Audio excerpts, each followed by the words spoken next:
welcome to this week's serving of Mickey Waffles, a Disney podcast where we cover everything from parks, movies, and merchandise. My name's Kate. And my name's Amy. Hey, so a little bit different this week. How are you all? Amy, nice to meet you. It's been a while. Yeah. So Sinead's going to take, obviously, the big glaring obvious here is that I'm not Sinead and Amy's not me. Sinead is going to take a few weeks off from the podcast, but she will be back. Everything's absolutely fine. She'll just be back to us in a few weeks. But for the moment, I have a beautiful co-host to fill in for Sinead, the lovely Amy Hayes. It's always been my life goal to try and be Sinead Riley. So I don't know. Technically, are you me and I'm Sinead? I don't know. No, I don't know either. The fact that I'm hosting the Zoom call is unsettling. I don't like being in this position of responsibility. Like, normally when we record the podcast, Sinead's like setting everything up, got all the Excel sheets. Basically, I just turn up and I log in. That's what I did. And I'm like, hey, here I am, let's chat. And now that I feel responsible to make sure that this recording actually succeeds and gets sent to Sinead, I feel like I've got a lot more pressure. Like the eyes are on me, if you will. #Hamilton.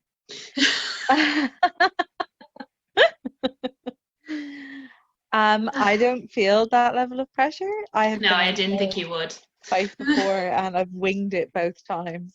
So this isn't Amy's first appearance on the podcast. She has been with us, what did you say, 2 other times? The first time we talked about cast member stories. Yeah, it was a real Tales from the Crypt kind of episode. That was actually, I actually really enjoyed that one. I really enjoyed that one. That was a great night. You were on a second one? Yeah, during lockdown when there was no Disney news, I was like a filler episode. Yes, I remember this now because I was like, I don't remember you coming over to Sinead's house.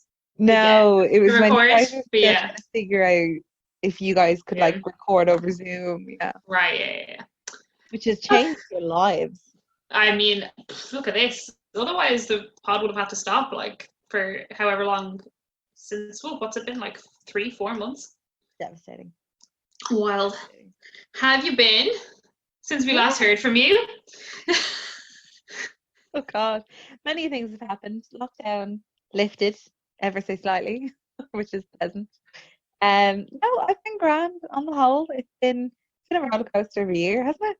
Yeah, I have to say, 2020 is a whopper. It's a doozy, and we're only like 3/4 of the way in. And that really worries me. Like, what's December going to bring us? Every month has been just something. I love the way you said, what's December going to bring us? And I'm like, it's only the start of August. What about September?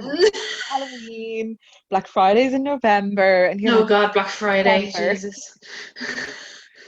I don't even want to think about Black Friday. I can't. We had a slightly busier day than usual in work the other day. And one of the girls came up to me and was like, how are we going to handle Black Friday? I was like, I don't know. That's so far away. Leave me alone.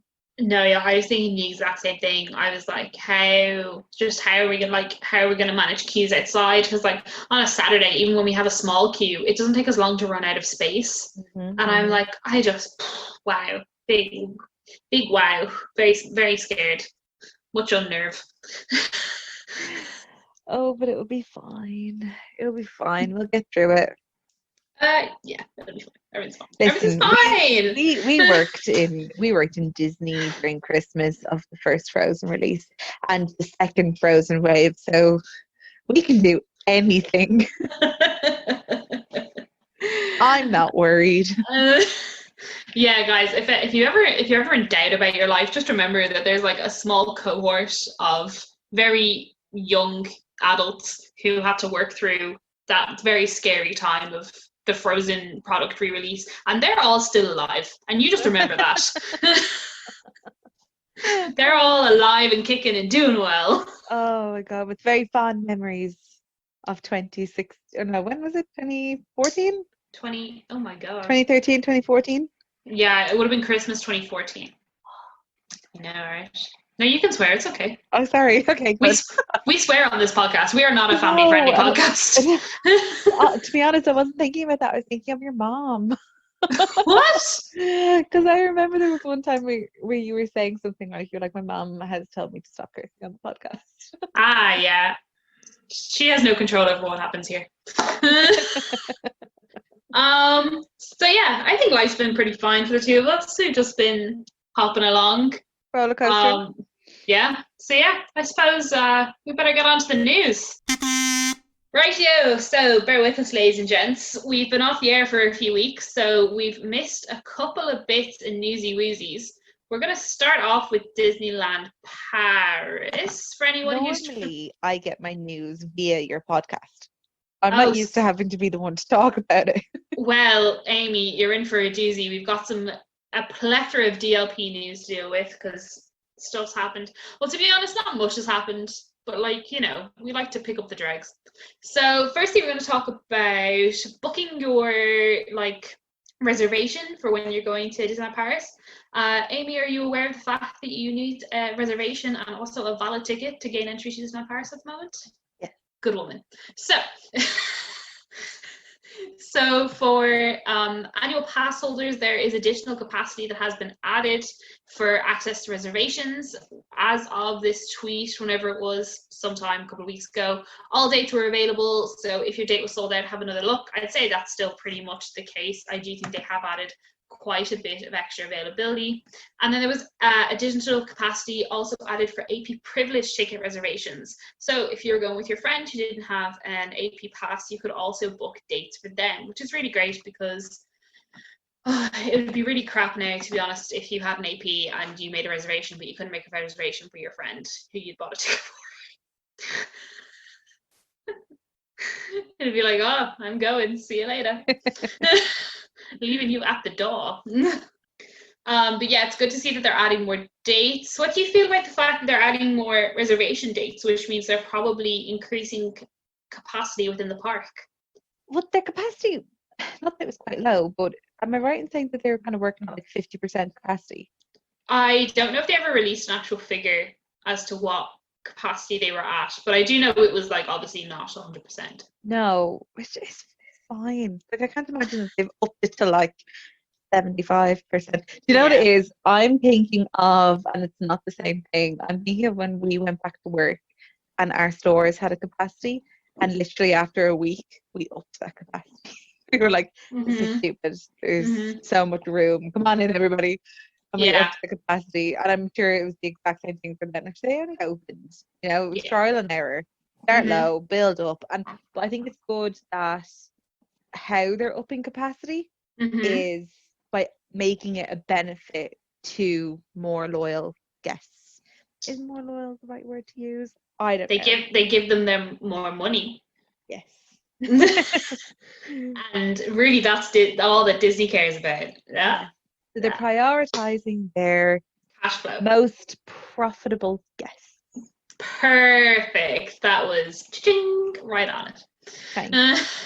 Next time I'll have little notes prepared. Okay. Then some other DLP news. Sorry, it's weird doing because usually we'd go back and forth. But this is me just leading all the way because you haven't a clue what we're talking about. No, well, I understand that we were doing this an hour ago, so. That's fine. Plaza Gardens Restaurant. Oh, interesting. Plaza Gardens Restaurant has removed the unlimited drinks feature from their menu. Rude. So, So the food is still unlimited, but only comes with one drink. Guests can order more drinks at a cost or a free jug of water. Water is just free anyway. Oh, no.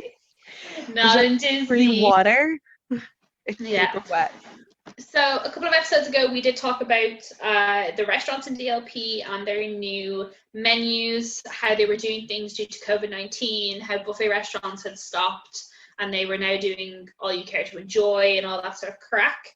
And Plaza Gardens had put out that they were doing this unlimited drink thing, and everyone was like, what? Unlimited drink in France? That's illegal. And here we have, they've removed that feature. So no longer available. So you can have one drink and then you have to buy the rest. And this picture is really tiny, so I can't read it, but I guarantee you an extra drink is €6 or something. because that's how much it is in all of the other places, which is outrageous. Did you? No, you didn't. I was like, you didn't come to us for that breakfast in Plaza Gardens, but you weren't on that trip. I know, but if you had said, Amy, you were in Plaza Gardens, I would have been like, yes, I do. I remember that. Because our trip is such a blur because you guys packed so much. Like our itinerary was so jam packed that I honestly don't know where we went. We did not go to Plaza Gardens. Did we not? Great. No, because when we went, we stayed in the Sequoia Lodge club level in the Golden Forest, and so we had cooked breakfast included in our package anyway because we stayed in club level. So we didn't caramelized rashers. All right. So we didn't need to externally book any character breakfast or anything. So yeah, no, you haven't. But when we go, we will definitely be taking you to Plaza Gardens this time. Let me tell you. Some small confirmations on seasons within Disneyland Paris. So Disneyland Paris have confirmed that the Jungle Book Jive will return on August 22nd, but with a new format. And this, so Amy, do you know what Jungle Book Jive is? No. Okay, cool. So that's fine. Who knows? We might have some people that have never listened to the podcast before and are like, who the fuck are these wagons?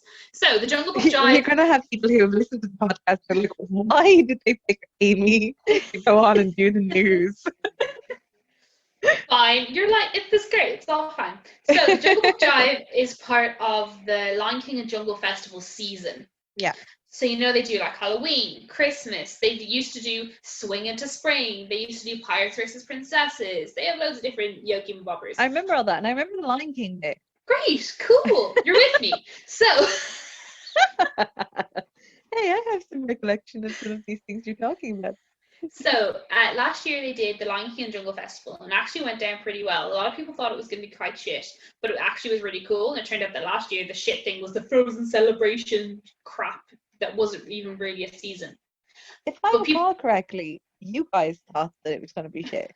You are some of the people who believe it's going to be shit. Oh yeah, absolutely. We thought it was going to be absolute crap, and the Disneyland Paris walloped us, and we're like, yo, bitch, look at this amazing show. And we were taken aback to the point where we almost wanted to go, even though it's in the height of summer. And we have talked about this before, that even though the Lion King and Jungle Festival looks so cool, it's a season for the height of summer, for when schools are off. And we don't do Disneyland Paris in the heat, because why would you? And why would you go to Disneyland Paris during school holidays if you don't have to? Yeah. So, potato, tomato, tomato. Anywho, within this festival, there's the Jungle Book Jive, which is like the parade show thing. And they have the drummers that would come out, and all the Jungle Book characters would come out on the little floats, and it was a really cool show. But they are having a new format for it this year. I know that a good few months ago now, there was a release that the drummers weren't coming over because the drummers are from a completely different country on the other side of the world. And due to COVID, obviously, they don't want to have cast members traveling for if they don't have to, kind of thing. Yeah.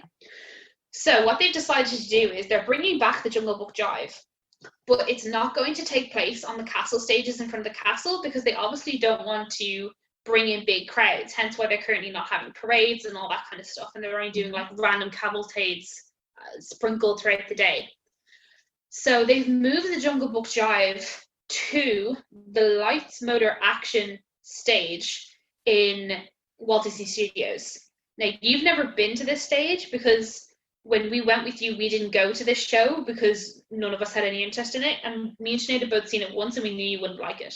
It's like a stunt car show thing, but it's really, really old, and it's really, really outdated. See, we knew you wouldn't want to go. Yeah, no. But anywho, think about, it's almost like, it's just like a big outdoor like seating thing with like a big so it's car shows. I can envision. Precisely. So it's basically that, but they're gonna have the Jungle Book Jive show down where they usually do the stunt show, and that means that they can control the amount of people that are going into the stadium then. Yeah. Which is, fair play to them. Like, I do really think that Disneyland Paris are doing really well with their whole like crowd control and social distancing and everything like that. Like, personally miles beyond what they're doing in Magic Kingdom and stuff over in Walt Disney World. But anyway, also, if anybody's going for this, the show will use the Line Bertie reservation system, which we all hate. So if you do want to go, it's going to be one of those tap, tap, tap at 8 a.m. in the morning if you want to grab yourself a spot. So yeah, that's it for Jungle Book Drive. Oh yes, and also Disneyland Paris have also confirmed that they're going to be doing the Christmas and Halloween season this year. Woo! Yeah, right? Which is in complete contrast to the American parks, who have cancelled everything. No, Mickey's Not So Scary. Universal aren't doing their Halloween Horror Nights. Everything is gone. Do you think that they're being different? Because does Disneyland Paris have, like, France, the tourist board in France is quite involved in Disneyland Paris, isn't it? More so than like America would be involved in.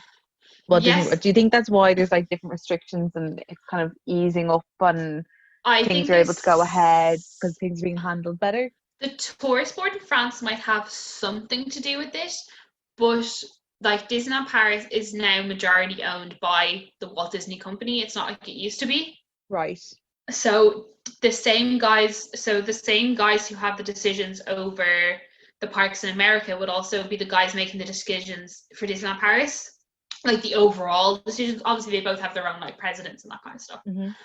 But I personally think it's to do with the actual COVID situation. So like I know here in Ireland, France isn't on our green list as a country that you can go to without having to quarantine for. But I also do think that, well, we don't think, the facts are there. France is doing a lot better with COVID and handling COVID a lot better than America is, due to the fact that the USA is currently the epicenter of the entire pandemic. I mean, it's not difficult to be doing it. Doing anything is doing it better than doing like what America are doing. Yeah, and I think the thing kind of is that Disneyland Paris can probably afford to be like, yes, come to Disneyland Paris. If you can get here safely, yes, you should come visit us. But I don't think Walt Disney World in Florida can afford to do that. That's why I think like they're currently doing what they're doing. So if you guys have watched any of Tim Tracker's recent videos, he's gone to Walt Disney World or Magic Kingdom specifically and tried to find a hot dog, because Casey's is closed, and Casey's is where you usually get like the hot dogs. Yeah. But when he went to go looking for food, there was so few places open for food that wasn't like popcorn and caramel apples and ice cream bars and drinks. And he was like, it's really difficult to find somewhere to eat. And I'm there screaming at the TV, and I'm like, that's because they don't want you there. Right. Like, Walt Disney World have opened probably because they had to financially. And there was probably such a big push from the senator, mayor person for Orange County that's an absolute idiot. Like, they probably were somewhat forced to open. But I really don't think they want anybody going there. They're like, we're going to do everything we possibly can to push guests away, because really I don't think they want guests coming. Like, they don't want to be overhauled with people flying across America to come for their family holidays and all this sort of stuff. And I don't think I think they're doing that because they can't afford to be like, hey, we're completely open for business, come see us. Like, because I just think if Walt Disney World has an outbreak and a massive cluster, that it's got such bad press. Yeah. Like, it is such bad press. And I just don't think they can afford it. But I think with Disneyland Paris, they have a bit more wiggle room to be like, hey, yeah, you live in the UK? Come over on the Eurostar, stay for a couple of days, head back home. It's chill, it's all good. And I think that's why they have been like, yeah, we'll do our Jungle Book Drive, we'll do Christmas, we'll do Halloween, and all that sort of stuff. But to what extent they're doing Christmas and Halloween hasn't really been confirmed. So, like, will they still be doing the parades? Who knows? They might just do like mini splatterings of Christmas-themed cavalcades and that kind of stuff. Yeah. But even saying like, oh, we're going to put the Christmas tree up and we're going to put the garlands up and the Christmas music will be playing throughout the park, like, that's all enticing for guests. Like, it made me go, crap, do I want to go for Christmas? and then be like, no, wait, COVID. Bad idea. So yeah, that's why I think they've both done that personally. But everything's speculation these days. Then there has been some new merch at Disneyland Paris. Literally, when we had Nick on the podcast a couple of weeks ago, we were talking to him about Spirit jerseys, and we were talking to him about the lack of new designs in Spirit jerseys. And then barely a week, no, I think it was way less than a week. I think it could have been like the day or the day after we either recorded that or it went live. Disneyland Paris released their version of the neon blue and yellow Spirit jersey that we'd been talking about on that podcast. And immediately when Sinead texted me to show me, I was like, oh my God, why do I want it so much more now? Because it's got Disneyland Paris on the back. This came about just because you guys are talking about it. So just, I'm like, just describe your perfect Spirit jersey and see what happens this week. I'm like, how much more merch should I put out into the ether and be like, yo, Disneyland Paris, give me all of this. So yeah, we talked about this Spirit jersey yonks ago, a few weeks ago now. It's the really bright blue neon one. It's now available in Disneyland Paris with obviously the Disneyland Paris font on the back. It's $59.99. You can buy it at Sir Mickey's in Fantasyland. It's also available at Disney Fashion and World of Disney in the Disney Village. Also, speaking of merch, before I forget, let's quickly hop over to the American parks for a second. Amy, have you seen any of the new Halloween merch that's being released for Disneyland and Walt Disney World? No. Okay, hold on. Okay, yeah, so now that I actually found the merch for Amy, what do you think about all the merch for the American parks? I'm kind of obsessed, I'm not going to lie. The Halloween, yes. It's pretty cute, right? So cute. There's like a baby bodysuit and it's a jack-o'-lantern and it is the most adorable freaking thing I have ever seen. Like, it's in the basket. No, it's so cute. The fleece throw, the Disney villains fleece throw is a bit shit because it looks like something that you get at Pennies, which isn't slating that. Like 100% buy a Dylan's fleece throw from Pennies. But like, how much are Disney charging for it there? Like $40 or something? Literally, like. Yeah. Get it for a tenner. Crazy. I personally think my favorite thing with this whole collection of the Crocs. Wild. There are so many people that are excited for these Crocs. On Instagram.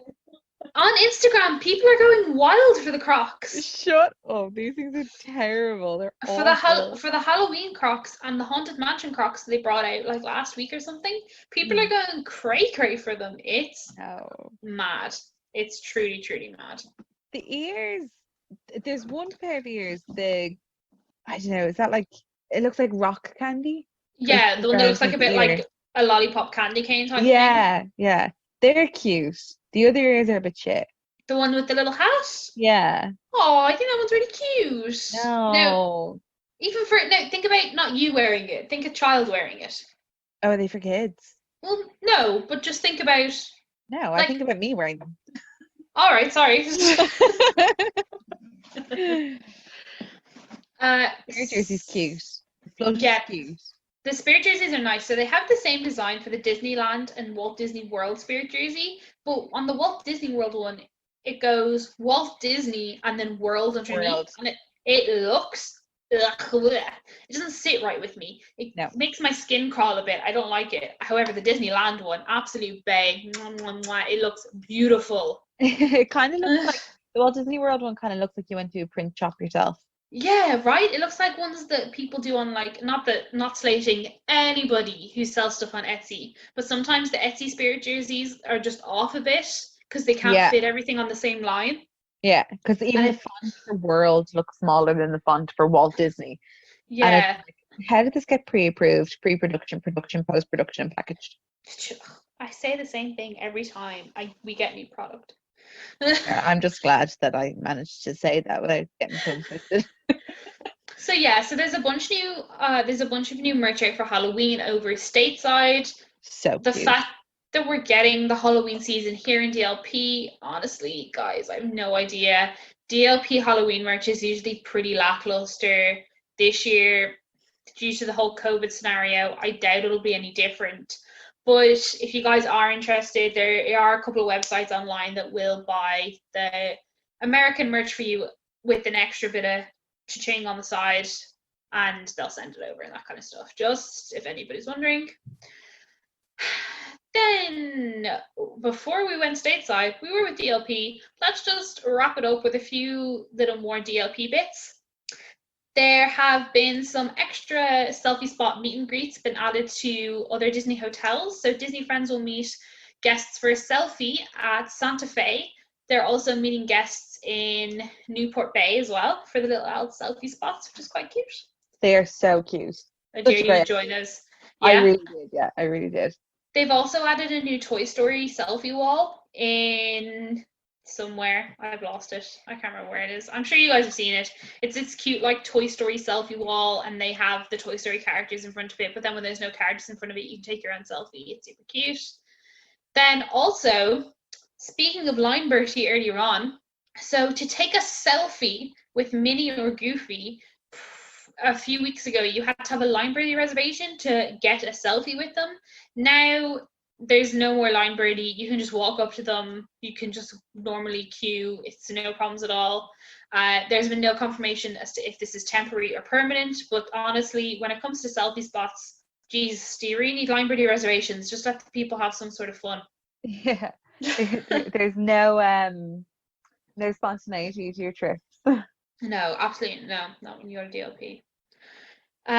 Then with PhilharMagic, this is probably the last little bit of DLP COVID news we have, is that at PhilharMagic, which is currently the only theatre open to be used as a theatre, guests are loaded using 9 rows of squares, which allow 41 groups total to enter each performance. So they basically have these nice little white taped squares on the ground, and your party has to stand within that square, socially distanced from everyone else.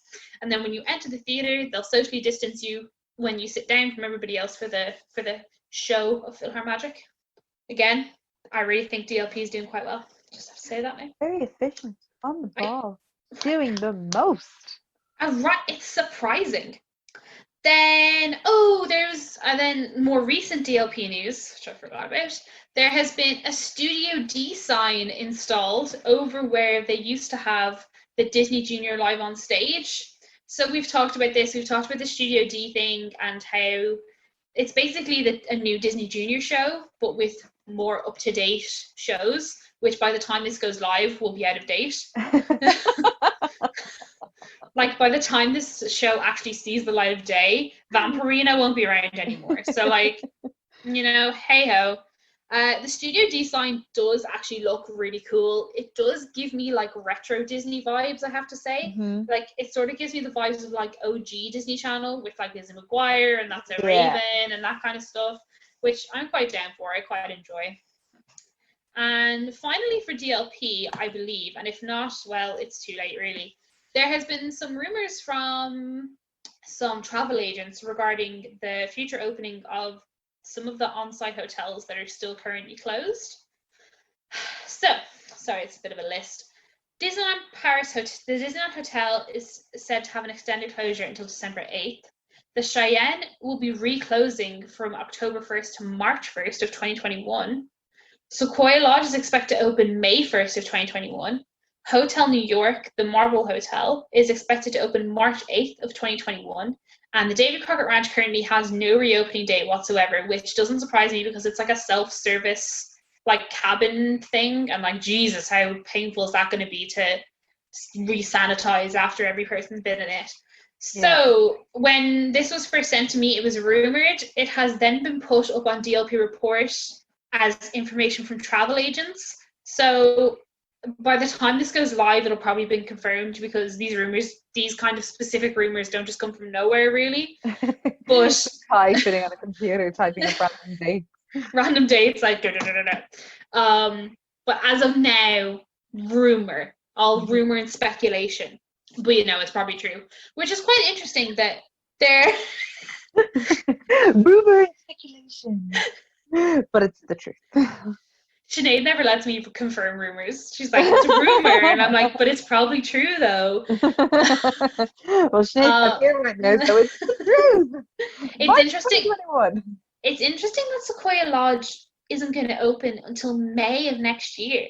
That's the middle of next year. Yeah, that seems very, very far away. Like there's definitely a reason for that. I Like don't I know. know, so they're refurbing the outside of Sequoia Lodge, but they were supposed to be continuing that refurb while the hotel was like open. Like it's not affecting guests. But they're probably taking the opportunity just to be like, fuck it, can we get in and put in some Yeah. sockets and rooms and redo this, that, and the other. You know, stupid things that wouldn't necessarily warrant you closing the hotel for. But seeing as how the Yeah. hotel is already closed, why don't Hmm. we go in and just make it absolutely perfect as the LP will allow their buildings to be. Guys, have you noticed how well we've conditioned Amy? Like she's not even on the podcast, but she like knows the DLP like only has a certain standard. I may not be on the podcast, but I am your best friend, okay? I listen when you guys go on holiday. I've been to the LP once, couldn't tell you a single thing about the room that we stayed in, but my lord, I know everything about your trip to Newport Bay. As does everybody else, and as everyone else should know on this podcast. Thank you very much. So yeah, I think that's all of the news from DLP. I may have missed one or two things, but you know what? C'est la vie. Now we're going to properly move stateside, and we're going to start with a topic that I know, not Sinead here, Amy. I know Amy knows tons about because Uh-oh. she keeps commenting on it, is the sunken boat in Splash Mountain. Oh my god, it's just my worst nightmare, KP. I actually can't cope. So I love theme parks. I love theme parks. I've been to so many theme parks across the world and I get on everything. I'm terrified, but I get on everything. But always at the beginning of the ride, when you're strapped down and it's gone and the little cast members are waving you goodbye like it's your last ride, I always have a flash of like Final Destination in my head. You know, like we're on the roller coaster, we're going up. When we go to go down, it's just going to fly off the track or something. Like, do you remember when we went on the Finding Nemo ride? What was it called? The Splash? Oh, Crusher's Coaster. Yes, that one. Splash. I had Splash. Oh my god, I can't speak English today. What is wrong with me? Yeah, but because that was in the dark and we had never been on it before, and I'd never been on it before more specifically, I was like, so many ways I could die in this thing. There's so many ways I could die, and it all went through my head as you go through. But it's part of the fun, and it's part of the thrill. But when we were in Australia, we went to a couple of theme parks, and we got like an all access pass that got us into each theme park over a couple of days, over a week. And there was Interesting. one theme park that we didn't go into because the year previous, 3 or 4 people had died on a ride that had the car had flipped and they got trapped under the water. Oh God. So I'm not going to that park. We're going to every other park. That's fine. So when you sent this story in, I was like, oh my God. I was like, that's just another ride I will never go on because it's not like Final Destination where I can say, but it's a movie. It actually happened. It is my worst nightmare. And I know that they were fine and all they did was step out of the boat. But in my head, I'm like, the water's not like well, you could drown in the water because you can drown in like pretty much any body of water. yeah. But like for an adult, it would be very difficult for you to drown in that. You just stand up and it's like at your ankles. I know. But it's just, there shouldn't be water in the boat or in the ride. There shouldn't, like, that's just not a thing. So, yeah, that'd be my worst nightmare. But I can already envision that if me, you, and Sinead went to that park and we were on that ride and water came into our ankles, I could envision me turning around to you guys going, is this normal? Before even reacting, just double checking that this isn't just part of the fun.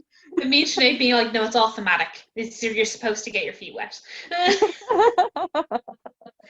So yeah, the direct tweet from one of the people who was in the boat was, so we got out of our boat because it was sinking while we were stuck there, and the Disney World employee decided to tell us that we should have stayed in the boat, but it went under as soon as we stepped out. Nice. Hashtag Disney World, hashtag Splash Mountain, hashtag Magic Kingdom, hashtag Disney. Not okay? Question mark, question mark, question mark? So, like, it's great that she was able to put up a tweet, or he, I don't know, it was great they were able to put up a tweet, and it's all in jest or whatever, but in all seriousness, if they had gone under, what? Like, that's like the worst like that's such a I can't it's my worst nightmare. I can't even. What makes me think more is the fact that this Disney World cast member, who like they're like every cast member is specifically trained on the rides that they work on, and they didn't know to tell them not to get out of the boat. Not only did they not know to not, or I'm so sorry, I can't speak English today. Not only did they not tell them to get out of the boat, they gave out to them for getting out of the boat. Like, that's what gets me. Whatever about being a bit dozy and being like, oh, am I meant to evacuate you guys? But turning around to them being like, hey, sit back in the sinking boat. Excuse me. Get back in the your vehicle. Boat. It's underwater. Come on, get back in. Immersive. Immersive. The cast member's like, you're ruining it.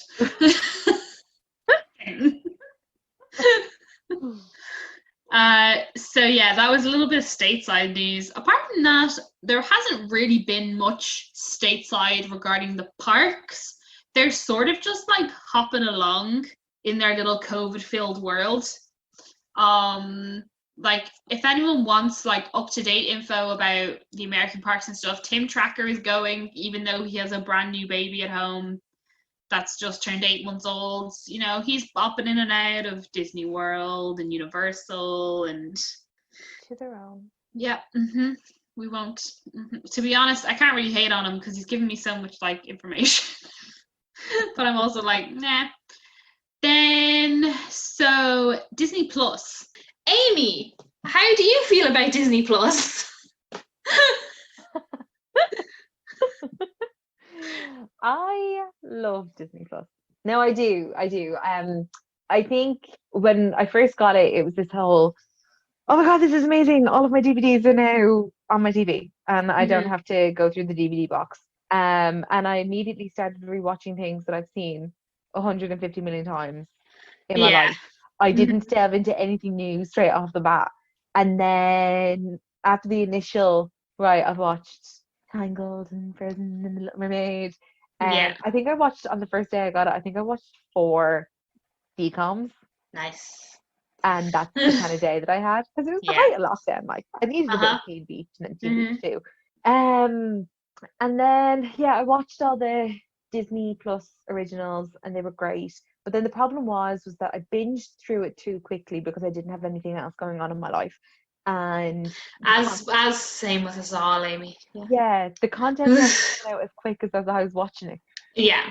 But since I've gone back to work and since life has resumed a little bit, I feel like what they're releasing is completely in flow with how much time I have to sit in front of it. Excellent. Does that make sense? Yeah, it does. I loved Into the Unknown. Yes, we talked about Into the Unknown. It's I know. Just I stopped. It was fantastic. Like, I know we said we talked about Into the Unknown and we had that Disney Plus episode, but like, man, if they could do more behind the scenes stuff for their animation, I would eat that shit up with a spoon. It's 100%. So good and it's so interesting.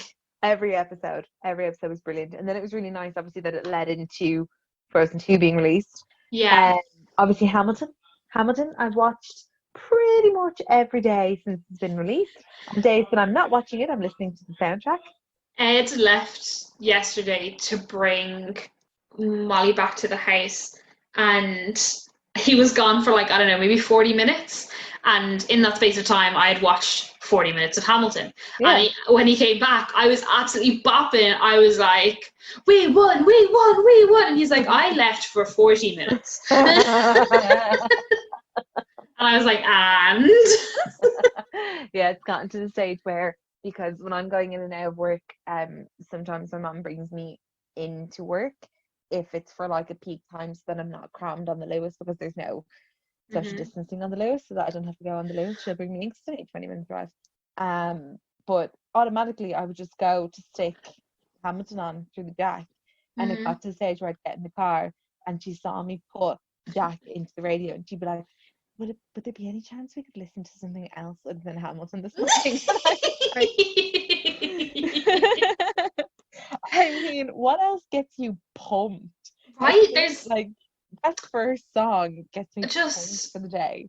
there's some songs in that soundtrack you're like, yes, yes.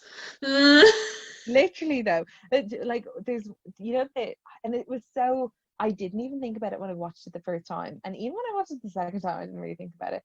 It was about the 12th time, and like the 100th time listen to the soundtrack. You know the debate between your man who's reading. The rap battles. No, no, no, no, no. Your man who's reading prior to Dancing Samuel Gospel Savory. song. Yes. Hear ye. My name is Samuel Savory. Thank That guy. you. Yes. I'm tired. It's been a long day. Um, but yeah, and like that song is Mm-hmm. amazing. The way they can both do it at the same Yeah. time. Yeah, I know. But even the two different styles, like the Yeah. fact that he has kind of like a British accent because he's obviously like in favor of the king and not the Mm-hmm. revolution, and so he has that more traditional Broadway kind of song to it. And then you've got Lynn kind of going, no, I'm just going to shoot Rappy, people in rappy, the rap, rap, head. rappy, Rappy, rappy, rappy, rap, rappy, rap, rap, rappy, rap, rap, rap. rappy. But everything about that song is perfect, and I just didn't notice it until like the 100th time I Yeah, the watched. thing is though, like you don't notice, even like there was an article that was released when Hamilton came out that was like 10 reasons why you don't need to watch Hamilton and like listen to the soundtrack is enough. And you're like, no, you're wrong. Because there's so many things in the soundtrack that yes, it's great that you can listen to the entire soundtrack without having to watch it. But like watching it just enhances it like times 10. It's insane. 100%. But even like the complexity of the helpless and satisfied back to back, like mind blown. Did you watch their like Zoom interview? No, I haven't. It's on YouTube and it's so good. And each and every one of them, when they were asked what was the hardest part about it, they all said learning the choreography for Helpless. And then when they finally nailed it, being told, okay, you're going to do that again, but backwards Yeah. and on a turntable. And they all just went, fuck it, and walked out. Now, I do find it really funny that they're all like, the turntable was so difficult to like master. And when you look at the recording that's on Disney Plus, they're so smooth and they So make it look smooth, so easy. And so easy. you're I think definitely like like, a if straight line on a treadmill, like yeah, I'm like, if I looked at that, I'd probably fall over. Like, literally. One and of the they do full choreography on it. and the amazingly talented Felipa who plays Eliza, she basically summed it up by saying she went home from work every single day dizzy, feeling like she was going to fall over because she wasn't kind of running to Moving. catch up with herself. Yeah. Crazy. That would mess up my stomach. Yeah. But No no, it bueno. was fantastic. And we were talking about Disney Plus, sorry, not Hamilton. Yeah, it's okay. We tend to do this here. That happens. That happens. But no, so I'm really enjoying Disney Plus. The newest thing that's after coming out, the Howard's docuseries. Yes. I can't wait to start watching it. Yeah, so I'll just read the little description out from Disney Plus for anyone who hasn't seen that it's up yet.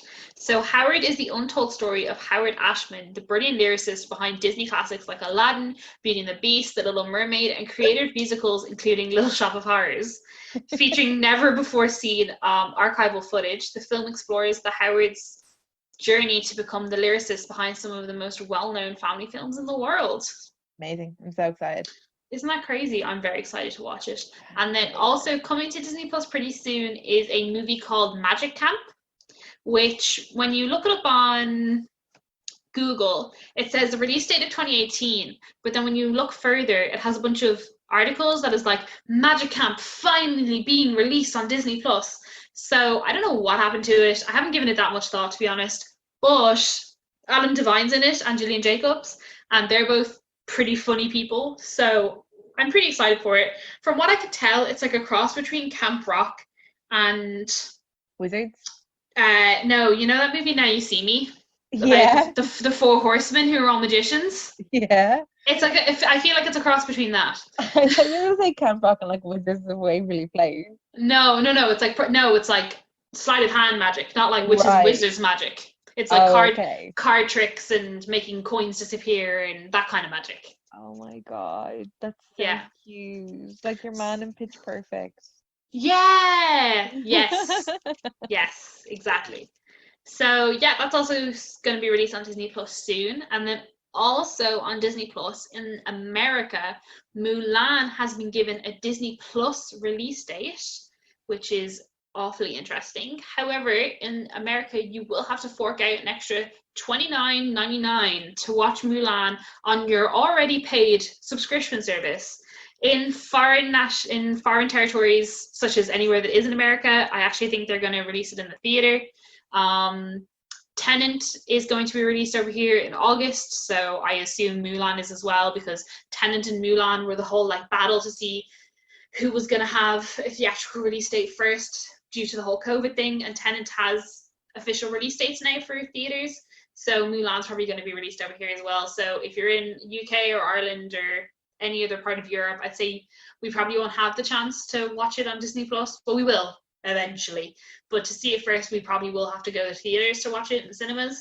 But how are your feelings on being charged an extra $30 to watch Mulan for a subscription service you've already paid for? I think it's the biggest load of crap. Right?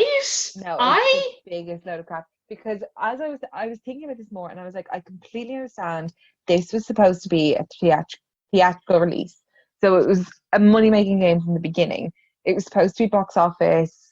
It was supposed to be huge. So obviously, if they just streamed it straight off the bat, they'd lose a fortune. I get it. Yeah. $30? Really? You wouldn't pay that for a movie ticket. See, the thing is, I think in America you almost do. See, shut up. Not individually, but I think two people. I'm Googling it.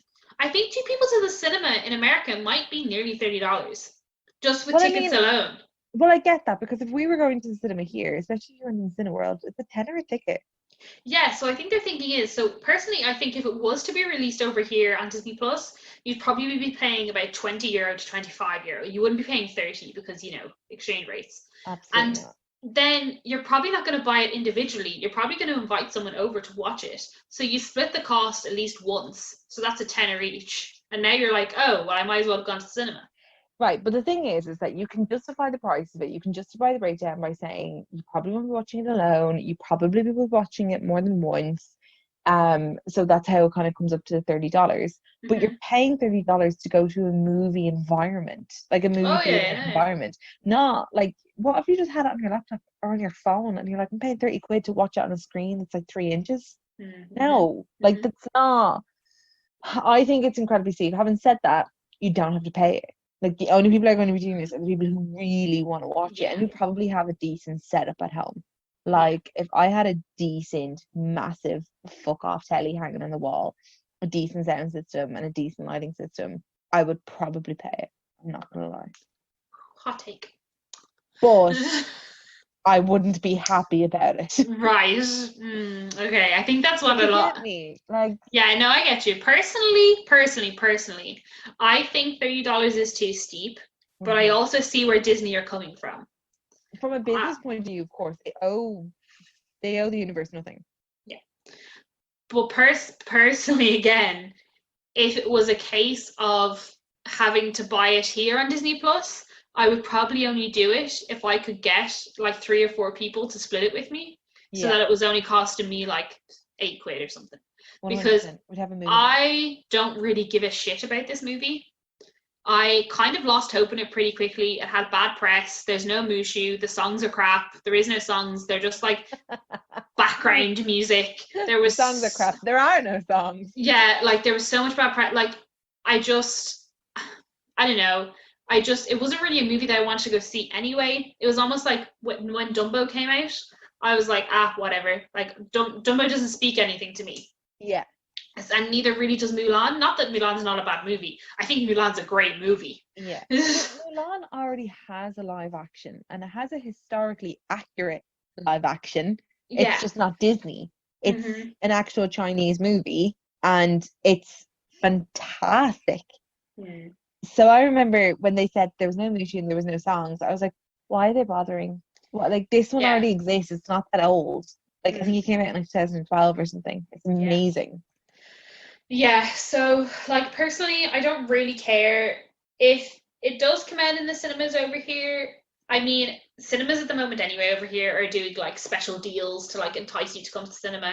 I personally don't feel that awkward about going to the cinema here because the social distancing measures are huge. Like you are so far away from everybody else, and I'm Okay. like, the cinema is probably one of the safest places to be when you're not in your own home. And so I'm like, yeah, that's okay, but like I'm not paying 10 to 12 euro for a ticket. I'm gonna see it like in a kids club or in an 11s in an early morning showing for like 6 euro, 5 euro. Kids club tickets are 4 euro. If you I see where don't. I'm getting at. Yeah, I don't mind waiting until it's available to stream. That too. Like, I didn't see Aladdin in cinemas. I saw that online. see, I only saw Aladdin because it was in the kids club for 4 euro. Sure, of course. But I saw that online, and like I said, once it's on a decent sized TV with a good sound system, that's all you need. Like, Mhm. Oh wow! I knew we'd find a topic that we'd be able to drag out longer than 2 minutes. Hamilton. So yes, that's Disney Plus, and then there was also a teaser trailer released for the newest Disney Pixar movie, Luca. Yeah, and it's such a teaser. I still have no idea what's about. But it looks really pretty. But it looks super pretty. It's a bunch of landscape. It could be any Pixar movie. Yeah, it is about. It's like an adventure or something. Hold on. I'm sorry. When I watched the teaser trailer with you before we started recording, and I kept saying, I have no idea what it's about. I have no more information. This teaser trailer has given me nothing. You knew what it was about and you didn't tell me. No, I don't. That's why I'm looking it up. I remember. Oh, this is kind of like a spoiler. Oh, here we go. No, here's a better one. Justin, oh, this is Walt Disney Studios' tweet. So Disney and Pixar's all-new film Luca, directed by Enrico Casarosa and produced by Andrea Warren. The film will introduce a boy named Luca as he experiences an unforgettable summer in a seaside town on the Italian Riviera. Luca opens in theaters summer of 2021. That was the tweet I'd originally read, and that's where I heard it. I remember adventure somewhere. So Luca will have unforgettable experiences on the Italian Riviera. That's pretty cute. Kind of like Call Me By Your Name. What? That's how Call Me By Your Name was described to me. Oh, it's about a kid in Italy and he has some adventures. Okay, well, And then that's I what watched Luca it and I was is like, not Call Me By Your Name. I watched it and I said, this is a bit more than adventures. I do not think that Luca and Call Me By Your Name are going to be the same vibe. Just throwing that out there into the ether. Then the last bit of news we have, and I think it'll be the last topic we probably talk about, the Disney Q3 earnings reports. Because, you know, there's no better way to end a podcast than with some financials. I was just about to say, why are we ending it on the financials? Because this is the way I remembered how things existed in this run-up. So, oh, also, yeah, so bear with. So the Walt Disney Company posts Q3 income down 72%, revenue down 42%. Then there was a webcast with Bob Chapek and he said a bunch of crap. But basically, he said a bit about Disney Plus, and he said Disney Plus has more than 60.5 million paid subscribers globally, and over 100 million when combined with Hulu and ESPN Plus, which Disney also own. Then a quote from Bob Chapek himself was, "Direct to consumer is the top priority and key to the future of the company." I'm sorry, you're telling me direct to consumer is the key to the future of the Walt Disney Company and the parks isn't? Bob Chapek, get in a fucking ditch. Like, what? Seriously? I don't think that's going to be the most controversial thing that he says in his presidency. You think it is or isn't? It isn't. I don't think that's going to be it. No, like, I can see you getting all roiled up, and I'm like, I feel like we've just given the surface with Bob. Oh yeah, no, he's definitely do this. He definitely has said and will say more crap. But like, so you're telling me that the key to the future of this company is direct to consumer? Do you not think that your parks and resorts are? Because clearly they are. Like, parks and resorts will always be the future of the Walt Disney Company because that's where it all started. And of course, things will chop and change, but like, the future will always be park and resorts. You should organize a meeting with Bob. Oh God, Jesus, I'd kill him. And say him names. I don't think anybody speaks to him the way that you're speaking about him. excuse me, Mr. Chapek. Yeah, you're shit. Your CPM is here. She's roiled up. I just come in like with spreadsheets and just Like fucking rolled with architecture diagram. but with like my Spirit jersey and Minnie Mouse ears on, and I'm like, excuse me, does this look direct to consumer for you? Does it? So yeah, one final little question. Are you excited to go back to a Disney park, Amy? Yeah, I'm so excited. I was hoping to go to one this year. Yeah, I know, me too. I was hoping to go to one with Adam because Adam has been before, I've been before, but we've never been together, which is shameful considering how long we've been together. Having said that, I've only been to a park once, so it's not like I just go gallivanting off all the time and leave them at home. Yeah, we were hoping to go this year. That's probably not going to happen. And then during lockdown, we were looking at all these amazing deals that would be around for his birthday in February, and I was like, "Ooh, that would be great." But I think the killer could potentially be, no, what I meant, I think the one that I'm most looking forward to, if it goes ahead, is a certain someone's special birthday next year. Oh. Wink, wink, hush, hush. Wink, wink, hush, hush. It's a doozy. But I think that would be pretty incredible if it goes ahead. I truly agree. Now let's see if Sinead left that bit in. So yeah, thanks so much for listening, guys. We know, I actually don't know how long this has gone on for. It's probably a little bit shorter than we normally do, or actually our podcast usually like dramatically long for no reason whatsoever, other for the fact that me and Sinead can't shut up. So maybe you actually got to the end of this one, and if so, congratulations. Thanks so much for listening. If you want to follow us on Instagram, it's @MickeyWafflesPod. If you want to follow us on Twitter, it's the exact same name, sans the S.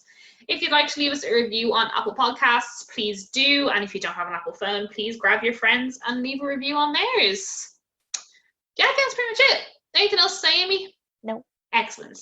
Once again, thanks so much, Amy, for joining me. She'll probably be here next week. Thanks so much for listening, guys. More prepared. Bye. Bye.